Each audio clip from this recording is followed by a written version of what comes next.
Good morning friend, जय जगन्नाथ। तो आइए इस वीडियो में हमने डिस्कस करने वाले डेली करंट अफेयर की टॉप मोस्ट इम्पोर्टेंट MCQ 16 मार्च की बात है 2026।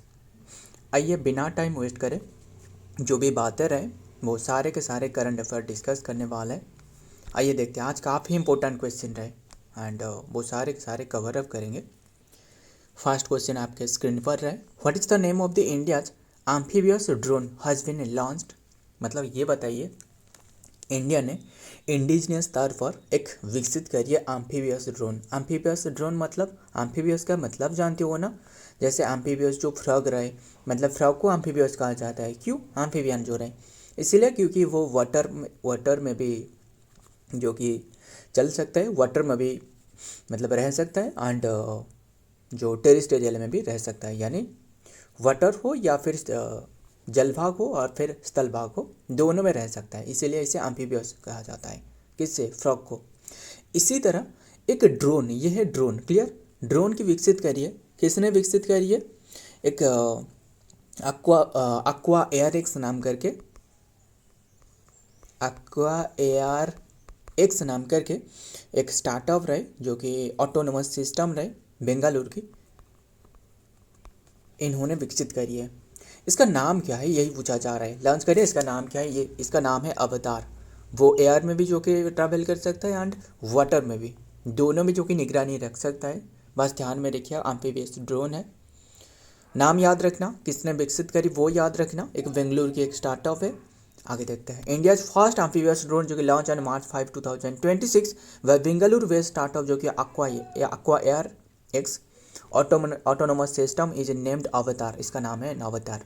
It is design for both air to under water, air to under water तक ये ट्रैवल कर सकते हैं, ऑपरेशन में शामिल हो सकता है। एंड ध्यान में रखिएगा, अंडर कैपेबल ऑफ फ्लाइंग जो कि driving and reemerging for surveillance reconnaissance and disaster response, मतलब डिजास्टर जो रहे यानी जो आपदा रहे। तो ध्यान में रखिएगा, मतलब दोनों जगहों में ये ट्रैवल कर सकता है, निगरानी रख सकता है। नंबर 2, इंडियाज फास्ट फोर्ट, कौन से रहे? इंडिया की फास्ट फोर्ट लॉन्च करिए डिजिटल ट्विन इनिशिएटिव। पहले ये समझना, ट्विन का मतलब क्या है? जुड़वा, है ना। ट्विन का मतलब जुड़वा। तो ये डिजिटल ट्विन है, मतलब मान लो कोई भी पोर्ट रहे। ये आंसर बता देता हूँ, option D is the right answer, VO Chidambaranar port. Clear? कहाँ रहे? तमिलनाडु में रहे। है क्या असल में? ये आर्टिफिशियल इंटेलिजेंस का उपयोग करके एक डिजिटल ट्विन बनाया जाएगा, मतलब वीओ चिदम्बरनार जो पोर्ट रहे, इसी तरह एक ट्विन बनाया जाएगा आर्टिफिशियल, मतलब कंप्यूटर स्क्रीन में ही रहने वाला है।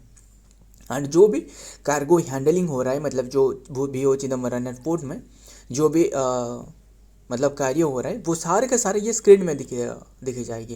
यानी जो भी दिक्कत रहे, है ना, मतलब जो भी प्रॉब्लम रहे, जो भी रहे, वो सारे के सारे ये मोबाइल स्क्रीन पर आपको देखने वाला है। यानी सारे के सारे जो सुविधा हो एंड दुविधा जो भी रहे, वो आपको इसी स्क्रीन पर देखने को मिलने वाला है, ताकि आपको पहले से ही पता चले कि वीओ चिदम्बरम जो पोर्ट रहे, यानी इसमें क्या दिक्कत रहे, क्या प्रॉब्लम हो रहा है, एंड वो सारे के सारे पहले से ही पता चल जाए।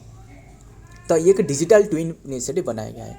बस ध्यान में रखिएगा, ये एक पहल है वीओ चिदम्बरम एयरपोर्ट में लॉन्च करी। वीओ चिदम्बरम एयरपोर्ट जो कि पोर्ट अथॉरिटी इन टूटिकरण जो तमिलनाडु रहे, has become India's first major port to implement a digital twin initiative and launched, जो कि इनागोरेटेड करी गई है March 2026। दिस टेक्नोलॉजी जो कि creates a vital replica of the ports and infrastructure the to enhance efficiency, safety and sustainability, इसके बढ़ावा मिल सके using AI and IoT data.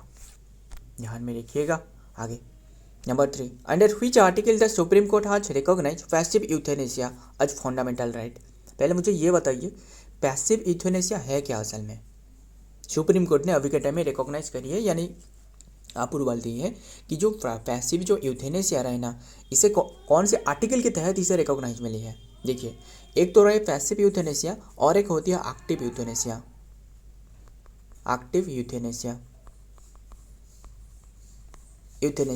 दोनों का मतलब अलग है, दोनों का मतलब आपको बताता हूँ। देखिए, असल में एक व्यक्ति था, इसका नाम है क्या था, अभी के टाइम में जिसे दी गई है या डेथ दी गई है, डेथ सेंटेंस, वो है हरीश राणा। हरीश राणा, इन्हें मतलब 32 एज की इन्होंने काफ़ी मतलब डिजीज से जो कि गुजर रहे थे, जिसके कारण सुप्रीम कोर्ट ने क्या करी, इनकी जो डेथ की अप्रूवल दे दी, मतलब लाइफ टू डेथ, जो कि 21, जो आंसर है option D is the right answer, 21 article में मेंशन रहे। क्लियर। तो क्या है असल में सुप्रीम कोर्ट ने क्या करी, इन्हें जो कि जो डेथ सेंटेंस रहे इसकी जो कि दे दी, मतलब पैसिव यूथेनेसिया। पैसिव यूथेनेसिया पहले समझना, मतलब मान लो कोई भी व्यक्ति रहे, मान लो इन्हें जो कि नेबुलाइजर दी जा रहा है, या फिर ऑक्सीजन थेरापी जो भी रहे, ऑक्सीजन थेरापी दी जा रहा है, या फिर चेस्ट में कोई भी प्रॉब्लम रहे, जैसे चेस्ट में कोई भी आर्टिफिशियल सर्जरी करके, कोई भी हार्ट में जो कि सर्जरी करके इन्हें बस जिंदा रखी गई है। एंड अगर वो काफ़ी जो कि दिनों से, मतलब काफ़ी दिनों से कोई भी डिजीज रहे जो कि फेस कर रहा है एंड जो भी क्योर नहीं हो रहा है, जिसके कारण इन्होंने चाहते हैं कि मर जाना बेटर है, चाहते हैं, तो इन्हें दी जाती है ये है पैसिव यूथेनेसिया। मतलब जो सारे के सारे जो मतलब ऑक्सीजन थेरापी जो दी जा रहा है वो हटाया जाएगा, ऑक्सीजन थेरापी पहले, एंड जो भी चेस्ट में जो भी लगी है, जो भी जंत्रांश वगैरह जो भी लगी है, वो सारे के सारे हटाया लिया जाएगा, जिसके कारण इसके नेचुरली डेथ हो जाएगा, नेचुरली डेथ हो जाएगा। तो इसे क्या कहा जाता है, इसे कहा जाता है पैसिव यूथेनेसिया। एक्टिव यूथेनेसिया का मतलब क्या है, पहले ये समझना। एक्टिव यूथेनेसिया का मतलब यही है कि मतलब मान लो वो कोई भी डिजीज रहे, मतलब मान लो कैंसर हो गया है ना, कैंसर आज तो नो आंसर, कैंसर को स्टडी को कहा जाता है ऑन्कोलॉजी, पता ही होगा इतनी सी बात। कैंसर में जो कि जूझ रहा है, तो इन्हें जब डेथ कैसे दी जाएगी, कोई भी इंजेक्शन हो गया, जैसे कि आसानी से इनकी मत मिल सके, इंजेक्शन हो गया, और भी काफ़ी मेडिसिन रहे, ये दी जाएगी, जो कि जो पेशेंट को देने के बाद इनके डेथ हो जाएगा, जो कि इसे कहा जाता है एक्टिव यूथेनेसिया। ध्यान में रखिएगा, तो बात यही रहे, ये एक पैसिव मतलब है जो कि नेचुरल डेथ, एक्टिव मतलब है जो कि आर्टिफिशियली जो कि डेथ दी जाती है। एंड ध्यान में रखिएगा, क्योंकि वो ज़िंदा नहीं रहना चाहते, क्योंकि इतना जो दिक्कतें हो रहा है, इतना जो प्रॉब्लम फेस कर रहा है, झेल रहा है जितना दिनों से, जो कि इन्होंने डिजीज में जूझ रहा है, तो इसके कारण इनके डेथ दी जाती है। इसे अभी के टाइम में ये अप्रूवल मिल चुकी है। बस यही बात है, यही थी। क्लियर। फिर बात करें और क्या है, बस इतना ही ध्यान में रखना, आगे देखते हैं डिटेल में।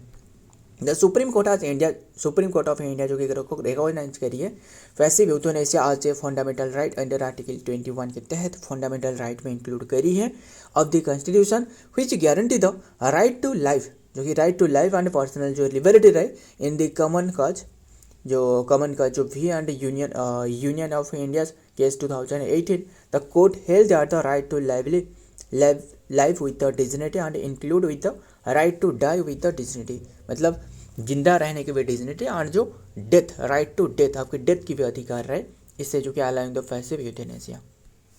ध्यान में रखिएगा, इसे पैसिव यूथेनेसिया कहा जाता है। Number 4, structure work bounty programme launch करिए किसने, स्ट्रक्चर वर्क मतलब जानते हो ना क्या है वर्क मतलब, structure work bounty program recently launch करिए UIDAI, यानी unique identification authority of unique identification authority, D मतलब unique identification, yes, unique identification authority of India इन्होंने लॉन्च करी है। तो unique identification authority of India जो लॉन्च करी है या असल में इन्होंने क्या करी, 20 से ज़्यादा जो कि जो एथिकल हैकर है ना, एथिकल हैकर, पहले ये समझना एथिकल हैकर क्या है। एक तो रहे व्हाइट हार्ट हैकर और एक रहे black heart hacker. White heart hacker मतलब जो पुलिस के साथ रहती है, जो अच्छे काम के लिए जो कि नियुक्त करी जाती है, और जो ब्लैक हार्ट हैकर मतलब जो मतलब क्या रहे, मतलब मान लो कोई भी सॉफ्टवेयर है, कोई भी प्रोग्राम रहे, कंप्यूटर है, इसमें बिना अनुमति के घुसते हैं, एंड घुसने के बाद इनके जो भी इनके फ़ायदे के लिए और भी काफ़ी सारे है, इसे कहा जाता है ब्लैक हार्ट हैकर। तो ध्यान में रखिएगा, ये क्या रहे 20 एथिकल हैकर मतलब व्हाइट हैट हैकर, इनके एक मेंबर ग्रुप के एक मेंबर बनाया गया, एंड UIDAI की जो भी लूप होल रहे इससे ढूंढने के लिए इनके बताया गया कि बताइए कोई भी जो लूप होल रहे UIDAI के यानी unique identification authority of India में जो भी लूप होल रहे, इसमें पहले घुस कर बताओ। अगर घुस जाती है कोई भी, मतलब घुस गया, तो इन्हें इनाम भी दी जाती है, मतलब अवार्ड भी दी जाती है, अवार्ड दी जाती है एंड जो कि इन्हें भी पता चल जाते हैं कि यहाँ पे लूप होल रहे कि यहाँ से जो कि मतलब कोई भी जो ब्लॉक हैट हैकर रहे यहाँ घुस सकते हैं, तो इसे बंद किया जाता है। बस वही है, उद्देश्य यही है जो कि वर्क बाउंड्री प्रोग्राम जो कि लॉन्च करी गई है UIDAI के द्वारा एंड बस इतना से बात ध्यान में रखना। तो और क्या बातें रहे, असल में इसके CEO कौन रहे, UIDAI की CEO है भुवनेश को, जो कि भुवनेश कुमार रहे, भुवनेश कुमार रहे एंड चेयरमैन रहे नीलकंठ मिश्रा, ध्यान में रखिएगा। एंड नेक्स्ट देखते हैं, the unique identification authority of India UIDAI officially जो कि लॉन्च करिए फास्ट जो कि स्ट्रक्चर्ड वर्क जो कि boundary program on March 11, 2026 to strengthen the security of the Aadhaar जो इकोसिस्टम रहे, इससे स्ट्रेंथन करना, बढ़ावा मिल सके, ध्यान में रखिएगा। यहाँ भी देख सकते हो 20 selected export to the identification portal and vulnerability UIDAI digital asset. UIDAI में कितने के जो आधार कार्ड रहे हैं ना, आधार कार्ड जो जारी करती है, इसमें कितने की मतलब कितने के नंबर है, 12 नंबर रहे। केएल वालकर हज announce is retirement and is associated with which sport. KL Walker इनकी रिटायरमेंट की अनाउंस करी है, इन्होंने फुटबॉल से एसोसिएटेड रहे, इंग्लैंड से रहे।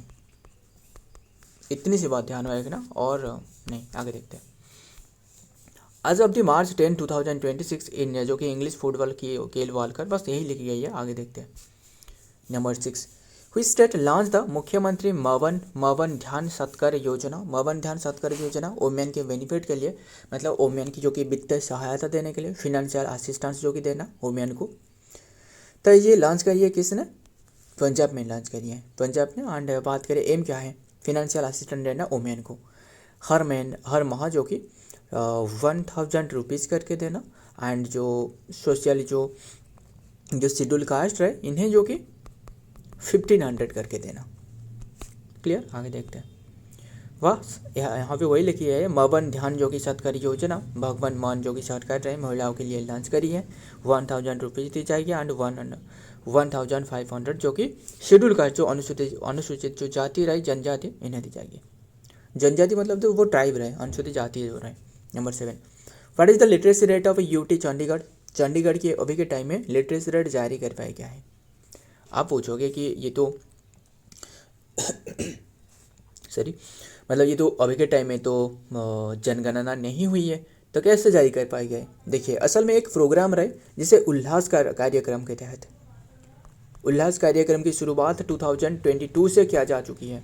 2000 ये तो ज़्यादा लिख दी ना, 2022 से जारी करवाई जा चुकी है। इसी प्रोग्राम के तहत जो यूनियन टेरिटरी जो कि चंडीगढ़ रहे, इसकी जो लिटरेसी रेट ना ये बताया गया है 99.93% रहे, 99.93। यस, मतलब केरला से भी ज़्यादा रहे, केरला की तो सबसे ज़्यादा रहे, है ना।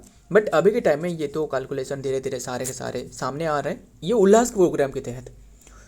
तो ध्यान में रखिएगा 99.93 अभी के टाइम में जो डाटा रहे वही बस ध्यान में रखिएगा। एंड उल्लास कार्यक्रम के तहत फास्ट जो जारी करवाया गया था, फास्ट UT था, वो है लद्दाख, ध्यान में रखना। एंड उल्लास की भी एक फुल फॉर्म है, वो है अंडरस्टैंडिंग लाइफ लॉन्ग जो कि learning for all in society. आगे देखते हैं। आज ऑफ March 2026 चंडीगढ़ आज अचीव करिए एंड इम्प्रेसिव जो कि 99.93 literacy rate and becoming a fully literate जो कि स्टेट यूनियन टेरिटरी बने। The milestone was celebrated by the UT जो कि education department of through initiative like Ullas कार्यक्रम के तहत नव संस्करण जो कि नव संस्करण का अलग कारण समारोह ध्यान में रखिएगा। एंड ये लिटरेट स्टेट बने, फास्ट जो कि था वो तो UT। एंड ये क्या रहे, marking it is the second fully literate state, second fully रहे, पहले कौन था, लद्दाख, आफ्टर लद्दाख, अभी बताया ना, फर्स्ट लद्दाख था। Number 8 national climate stock innovation challenge launch by, किसने लॉन्च करिए, national climate innovation challenge launch करिए नाबार्ड ने। नाबार्ड का मतलब क्या है, national bank for agriculture and rural development, जिसकी स्थापना करी गई थी 12 जुलाई 1982 में। हेडक्वार्टर मुंबई में रहे, है ना। एंड फिर ध्यान में रखिएगा, इन्होंने ये लॉन्च करी है stock innovation, climate stock innovation challenge launch करी है। एम क्या है, क्लाइमेट को जो कि मतलब क्लाइमेट में चेंजेस लाना, बदलाव लाना, इम्प्रूवमेंट लाना, क्लियर। एंड ये जो नाबार्ड है ना, किसके रिकमेंडेशन से बनाया गया था, वो था CV रमन समिति, है ना। एंड चेयरमैन अभी के टाइम में KV शास्त्री रहे, साजी KV साहाजी रहे। आगे देखते हैं। The national bank for agriculture and rural development NABARD has launch करिए national climate stock innovation challenge in collaboration with the जो कि गेट्स फाउंडेशन एंड जो कि डेलवॉर का advisor and launch on March 6, 2026। ध्यान में रखिएगा। आगे देखते हैं। नंबर 9, कॉमनवेल्थ डे ऑब्जर्व करी जाती है कौन सी डेट में। कॉमनवेल्थ की जो इंडिया मेंबर बने थे 1949 में, है ना। तो ये डे ऑब्जर्व करी जाती है कौन सी डेट में, कॉमनवेल्थ डे ये ऑब्जर्व करी जाती है 9 मार्च में ऑब्जर्व करी गई है। असल में ये ऑब्जर्व करी जाती है सेकेंड मंडे को ऑब्जर्व करी जाती है। आज तो तीसरी मंडे है ना, यस, जो कि सेकेंड मंडे को ऑब्जर्व करी जाती है। एंड ध्यान में रखिएगा, द कॉमनवेल्थ जो गेम है ना, वो भी एक होती है कॉमनवेल्थ गेम। जो कॉमनवेल्थ मतलब कोई भी जो कंट्री रहे जो ब्रिटिश के अधीन में रहे थे, कभी ना कभी रहते, तो इसे कॉमनवेल्थ में शामिल करी गई है। एंड फिर बात करें ये तो सेकेंड मंडे को ऑब्जर्व करी जाती है। जो 23rd अभी के टाइम में जो लास्ट टाइम हुए थे 23rd होने वाला है, हुए थे नहीं, होने वाला है कॉमनवेल्थ जो गेम 23rd होने वाला है। कहाँ होने वाला है, ग्लासगो स्कॉटलैंड में होने वाला है। 2026 की बात कर रहा हूँ। 22 जो एडिशन था वो हुआ था बर्मिंघम इंग्लैंड में 2022 में, है ना। हर 4 ईयर में ये कंडक्ट करी जाती है, every 4 year. Commonwealth day is generally observe on the second Monday, बस ध्यान में रखिएगा। आगे देखते हैं लास्ट क्वेश्चन और देन खत्म करते हैं। Who has been elected as the country's first openly queer member of the parliament. किसने बने क्वियर मेंबर, मेनका चौधरी नहीं, Menaka Guruswamy. Option C is the right answer, Menaka Guruswamy. इन्होंने कौन सी पार्टी से रहे, TMC रहे, तृणमूल कांग्रेस से रहे। एंड फिर क्वियर मतलब पहले समझना, क्वियर ये जो रहे ना, ये असल में LGBT जो रहे, LGBTQ+ की रहे, इसकी एक रही, ये जो Q का मतलब है क्वियर, क्लियर, ध्यान में रखिएगा। एंड देखते हैं। सीनियर एडवोकेट मेनका जो कि Guruswamy has been elected to the Rajya Sabha from the west Bengal and the all India जो कि तृणमूल कांग्रेस टिकट। तो नाम याद रखना, इन्होंने बने हैं। सो फ्रेंड, आज के ये सारे के सारे क्वेश्चन रहे। वीडियो पसंद आए तो वीडियो को लाइक करना, दोस्तों साथ शेयर करिएगा। मिलता हूँ और एक वीडियो में और एक इंपॉर्टेंट एमसी के साथ। तब तक के लिए जय हिंद, जय जगन्नाथ।